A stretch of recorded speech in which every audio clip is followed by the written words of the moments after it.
नमस्कार दोस्तों, स्वागत है आपका अपने वीजी नॉलेज में।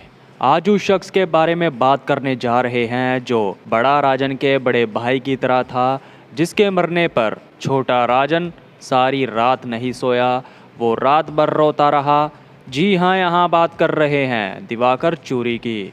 दिवाकर ने बड़ी बड़ी वारदातों को अंजाम तक पहुँचाया, मगर उसका नाम कभी सामने निकल कर नहीं आया। उसको लाइमलाइट में आने का कोई शौक नहीं था। दिवाकर चूरी का जन्म मुंबई के शिवाजी पार्क के नज़दीक एक छोटे से कॉटेज चूरीवाड़ी में हुआ था। दिवाकर चूरी, संजय रगड़ और तारी भाई ये सभी बचपन के दोस्त हुआ करते थे। दिवाकर को बचपन से क्रिकेट खेलने का बहुत शौक हुआ करता था। वो स्कूल की क्रिकेट की टीम में था। वो सफ़ेद कपड़े पहनने का शौक रखता था। उस जमाने में ज़्यादातर यंगस्टर्स ऊपर के बटन को खोलकर स्टाइल में रहते थे, तो दिवाकर चूरी भी अपने शर्ट के ऊपर के बटनों को खोलकर रखता था। उसने अपने बालों को बढ़ा रखा था। वो लंबे बाल रखता था। वो बेल बॉटम पैंट पहनता था। बताया जाता है जब दिवाकर 14 साल का था तो वो अपने से 12 साल की बड़ी लड़की जो कि क्रिश्चियन फैमिली से थी, उसको वो अक्सर देखा करता था। वो आशिक मिजाज का व्यक्ति था। उसने लड़की को बोला कुछ नहीं था। उसने कभी उस लड़की को देखकर कमेंट नहीं किया। कई बार मजाक मजाक में वो लड़की दिवाकर को छेड़ दिया करती थी, लेकिन उसके मन में दिवाकर के लिए ऐसी कोई फीलिंग्स नहीं थी। फिलहाल वो लड़की अब्रॉड में अपने परिवार के साथ जीवन बिता रही है। उस लड़की के परिवार वालों का कहना था दिवाकर गली मोहल्ले में कभी किसी से नहीं लड़ा। वो बोलचाल में भी अच्छा था।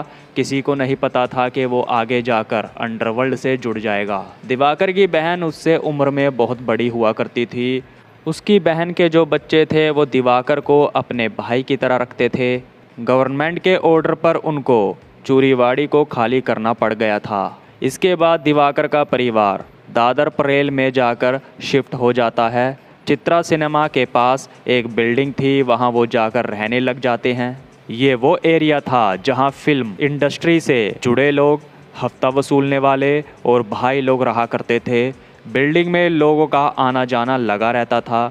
ये ऐसी बिल्डिंग थी जहां पुलिस वालों को ये लगता था कि यहाँ रेप्यूटेड लोग रहते हैं, तो पुलिस को शक तक नहीं होता था कि कोई कांड करने के बाद यहाँ आ सकता है। दिवाकर चूरी जब छोटा राजन के साथ मिलकर 2 नंबर के कामों को करता था तो काम करके दिवाकर वापस उसी बिल्डिंग में आ जाया करता था। उस बिल्डिंग के टेरेस पर बड़ी बड़ी मीटिंग्स हुआ करती थी। डैनी नेपाली, संजय रगड़, अमर झुकाकर उर्फ झुक्कर और छोटा राजन वहां अक्सर आते जाते रहते थे। पुलिस से बचने के लिए ये यहीं ठहरा करते थे। दिवाकर चूरी का एक मित्र अमर झुक्कर वो मजाकिया किस्म का व्यक्ति था। उसको जोक मारने की आदत थी। ग्रुप ने उसका नाम झुक्कर से जोकर रख दिया था। दिवाकर चूरी छोटा राजन से बड़ा था, तो एक समय उसकी अरुण गवली, अमर नायक और गुरु साटम से अच्छी बना करती थी। दिवाकर चूरी कभी भी ज़्यादा समय तक अपने पास हथियार नहीं रखता था। वो वारदात करने के बाद हथियार वापस कर देता था। वहीं अमर झुककर कम एज का लड़का था, तो उसको हथियार रखने का शौक था। बड़े कांड करने के बाद ये सभी पकड़े नहीं जाते थे। जब ये पहली बार पकड़े गए वो मामूली केस में पकड़े गए। अंबेडकर रोड पर जब नाकाबंदी चल रही थी तो वहाँ तलाशी ली जा रही थी।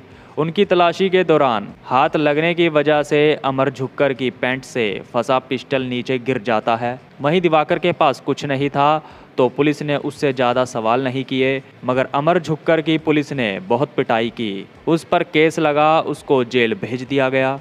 अमर झुक्कर का ये पहला केस था। इसके बाद 1988 में अशोक जोशी केस में इनका नाम आया था। उस केस में सबके सब जो ये बचपन के दोस्त थे सबका उसमें नाम आया था। डी कंपनी और छोटा राजा ने अशोक जोशी को मारने का प्लान बनाया था। उसमें दिवाकर चूरी का बचपन का दोस्त तारी भाई मेन आदमी था। उसकी मोटर्स स्पेयर्स पार्ट की दुकान थी। डी कंपनी की एक टीम तारी भाई की दुकान पर बैठाई गई थी। दुकान के सामने वाली रोड को अच्छे से मॉनिटर किया जा रहा था। 6 से 7 लोग अशोक जोशी की गाड़ी का वहां से गुजरने का वेट कर रहे थे। अशोक जोशी के मर्डर के बाद दिवाकर चूरी उस टीम में शामिल सभी मेंबर्स मुंबई से बाहर निकल जाते हैं। उसके बाद नेपाल के रास्ते से दुबई पहुंच जाते हैं। दोस्तों, अशोक जोशी पर बना वीडियो का लिंक हमने इस वीडियो के डिस्क्रिप्शन में डाल दिया है, जिसको देखना हो वो देख लीजिएगा। दुबई में रहकर भी ये नहीं थमे, वहाँ से बैठे बैठे उन्होंने नेपाल में एमपी को मौत के घाट उतार दिया। 1993 के ब्लास्ट के बाद छोटा राजन और दाऊद अलग हो जाते हैं। छोटा राजन ने अपना अलग गैंग खड़ा कर दिया। छोटा राजन और दाऊद में दुश्मनी बढ़ती जा रही थी। दाऊद और छोटा राजन का एक दूसरे से अलग होने के बहुत से कारण बताए जाते हैं। छोटा राजन और उसकी टीम ने केटी थापा, जिसके दाऊद के साथ लिंक बताए जाते थे, उसको उन्होंने मौत के घाट उतार दिया। उस मर्डर में अवधूत भोंडे, दिवाकर चूरी, संजय रगड़ और बारक्या भाई शामिल थे। सभी साथ साथ काम किया करते थे।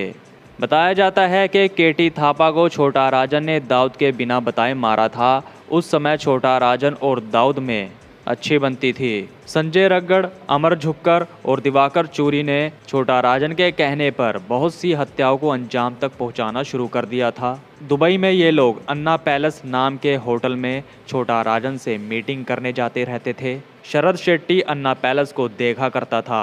डी कंपनी से जुड़े कोई भी शख्स जब मुंबई से दुबई पहुंचता था तो वो इसी होटल में ठहरते थे। बताया जाता है कि उस होटल में लैंडलाइन फ़ोन हुआ करता था। संजय रगड़, अमर झुक्कर और दिवाकर चूरी उस होटल में ठहरते थे। वहाँ रहकर वो लैंडलाइन फ़ोन से कोई अपनी वाइफ को फ़ोन करता था तो कोई अपनी गर्लफ्रेंड को फ़ोन करता था। इससे वहाँ का अच्छा खासा अमाउंट में बिल आ जाता था। उस बिल को कंपनी को भरना पड़ता था। एक दिन ज़्यादा फ़ोन के बिल को आते देख शरद शेट्टी ने संजय, अमर और दिवाकर को काफ़ी सुनाया। इसको लेकर छोटा राजन से भी बात की और कहा इतना बिल आता देखकर दाऊद को बिल्कुल अच्छा नहीं लगेगा। इससे फ़ोन को भी पुलिस द्वारा टैप किया जा सकता है।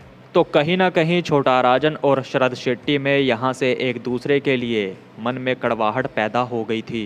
वहीं दूसरी तरफ दुबई में एक प्लॉट में शरद शेट्टी और छोटा राजन की हिस्सेदारी थी। आगे चलकर उस प्लॉट को लेकर दोनों में अनबन हो जाती है। ऐसे ही फिर से दिवाकर चूरी, अमर झुक्कर और संजय रगड़ मुंबई से दुबई उसी होटल में आते हैं। जब एक बार फिर वो मुंबई से दुबई आए और होटल में ठहरे, वो तीनों फिर से फ़ोन कॉल्स करने में लग जाते हैं। शरद ने उनको फिर से सुनाया कि ऐसा करना बंद कर दो। वो तीनों नहीं सुधरते। कोई अपनी गर्लफ्रेंड से फ़ोन पर लग गया तो कोई अपनी पत्नी से। ये देख शरद शेट्टी ने उनको सुनाना शुरू कर दिया। दिवाकर चूरी और उसका ग्रुप नशे में थे। उन्होंने कहा हमारा बॉस दाऊद नहीं है, हमारा बॉस छोटा राजन है। वो फ़ोन का पैसा तुम्हें दे या ना दे, हमारा लिंक बस छोटा राजन से है। जब ये बात छोटा शकील को पता चली तो उसने दाऊद को बताई। दाऊद ने कहीं ना कहीं बात को टाल दिया और कहा छोटा राजन के लोग ऐसा नहीं बोल सकते, ये बात फैलाई गई है। इस बात को साबित करने के लिए शरद शेट्टी और शकील ने एक पार्टी रखी।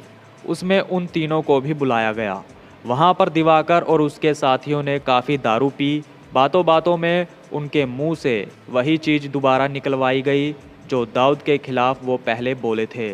उन्होंने कह ही दिया कि हमारा बॉस दाऊद नहीं छोटा राजन है।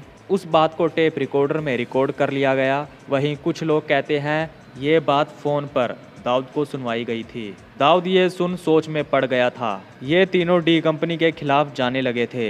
इसको देखते हुए सुनील सोत्या को इनको नेपाल में ठिकाने लगाने का काम सौंपा गया। आपको बता दें, ये भी कहा जाता है कि दाऊद और छोटा राजन के बीच में दरार इसलिए भी आ गई थी क्योंकि उन्होंने बिना बताए केटी थापा को मार दिया था। केटी थापा के डी कंपनी के साथ लिंक थे। सुभाष सिंह ठाकुर से केटी थापा की अच्छी बनती थी। अंदर ही अंदर दोनों तरफ से बहुत सी ऐसी घटना घट चुकी थी जो आगे जाकर दोस्ती दुश्मनी में बदल गई। सोत्या पहले ही नेपाल के काठमांडू में ठहरा हुआ था। दाऊद ने छोटा राजन को कहा कि यहाँ इनका रहना रिस्की हो सकता है तो तुम इन तीनों को नेपाल भेज दो। जाने से पहले सभी ने दुबई में पार्टी की। पार्टी करने के बाद वो नेपाल के लिए रवाना हो जाते हैं। सुभाष सिंह ठाकुर, ब्रिजेश सिंह और सुनील सोत्या ने मिलकर दिवाकर चूरी, संजय रगड़ और अमर झुक्कर को मौत के घाट उतारा था। तीनों को मारकर इनके शव को बोरी में डालकर शराइयो नदी में फेंक दिया गया। आज तक उनकी बॉडी नहीं मिली। इस तरह सुभाष सिंह ठाकुर ने उनसे केटी थापा की मौत का बदला लिया।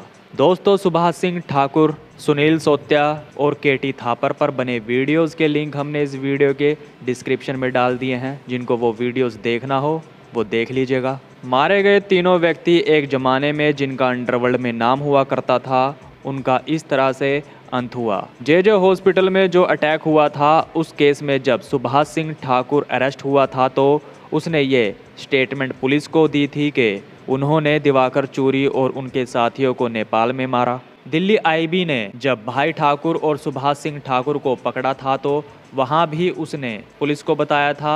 उसने कहा अगर हम उनको ना मारते तो वो हमें मार देते, हमें अपने सेल्फ डिफेंस में उनको मारना पड़ा। दिवाकर चूरी की मौत की खबर सुनकर छोटा राजन सारी रात अपने सर को दीवार पर पटक पटक कर वो रोता रहा। वो पछताता रहा, मुझे उनको नेपाल नहीं भेजना था। बहुत मुश्किल से छोटा राजन को रोका गया था। पहली बार उसके साथियों ने उसको रोते हुए देखा था। तो दोस्तों, ये थी दिवाकर चूरी की जिंदगी से जुड़ी कुछ बातें। अब तक के लिए इतना ही। तो नमस्कार दोस्तों।